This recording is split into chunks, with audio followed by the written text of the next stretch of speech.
दोस्तों, एक छोटे से कस्बे में आरव नाम का एक लड़का रहता था। उसका बचपन बहुत साधारण था, पर सपने उसके बहुत बड़े थे। घर में पिता थे जो एक सरकारी स्कूल में चपरासी थे।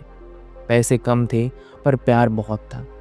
हर सुबह पिता साइकिल पर उसे स्कूल छोड़ते और जब आरव पीछे मुड़कर देखता तो देखता कि उसके पिता के फटे हुए जूते कीचड़ से सने हुए होते थे।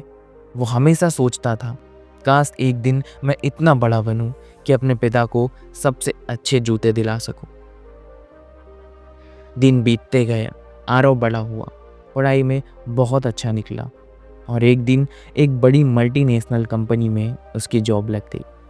अब वो शहर में रहता था, बड़ी गाड़ी, बड़ा घर और सपनों की जिंदगी।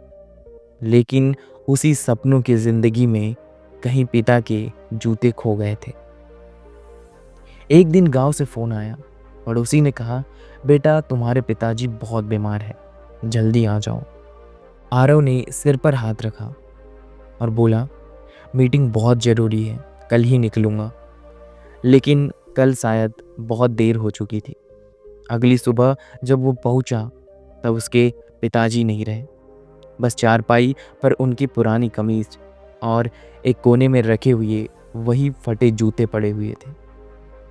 उसने उन जूतों को उठाया। धूल जमी थी पर उन पर हजारों यादें थी।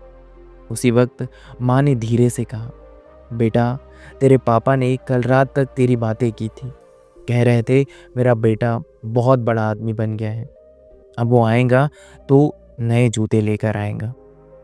आरव के हाथ कांप गए, आंखों से आंसू टपकने लगे और वो वही जमीन पर बैठ गया, जूते सीने से लगाकर रो पड़ा। कई दिन तक वो कुछ बोल नहीं पाया, पर एक दिन उसने पिता के पुराने जूते उठाए, उन्हें साफ किया और अपने ऑफिस के कमरे में एक शेल्फ पर रख दिया। अब जब भी कोई उससे पूछता, आरव ये पुराने जूते यहाँ क्यों रखे हैं, तो वो मुस्कुरा कर कहता, क्योंकि मेरी सारी ऊंचाई इन्हीं जूतों के नीचे से शुरू हुई थी। दोस्तों, कहानी यहाँ खत्म होती है। आरव ने उस दिन फैसला किया कि वो हर महीने गांव के बच्चों को स्कूल की यूनिफॉर्म और जूते बांटेगा, क्योंकि उसे अब समझ आ गया था कि किसी के पास जूते न होना गरीबी नहीं, एक अधूरी कहानी होती है।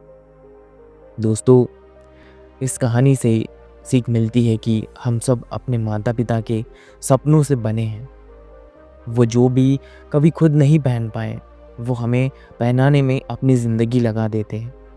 और जब हम ऊंचा उड़ने लगते हैं तो वो नीचे से हाथ हिलाकर बस यही कहते हैं, बेटा गिरना मत, मैं नीचे हूं ना, पकड़ लूँगा।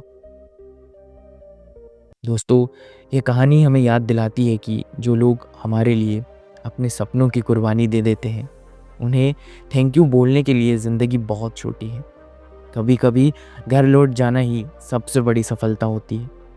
इसीलिए जब भी कोई ऐसी कंडीशन हो जब आपके माता पिता आपको बहुत याद कर रहे हो, तब आपको ज़रूर जाना चाहिए। तो दोस्तों, ये थी एक छोटी सी स्टोरी। अगर आपको स्टोरी अच्छी लगी हो, वीडियो अच्छा लगा हो, तो वीडियो को लाइक कर दे और चैनल को सब्सक्राइब कर ले, ताकि और ऐसी वीडियोस आपको मिलती रहें।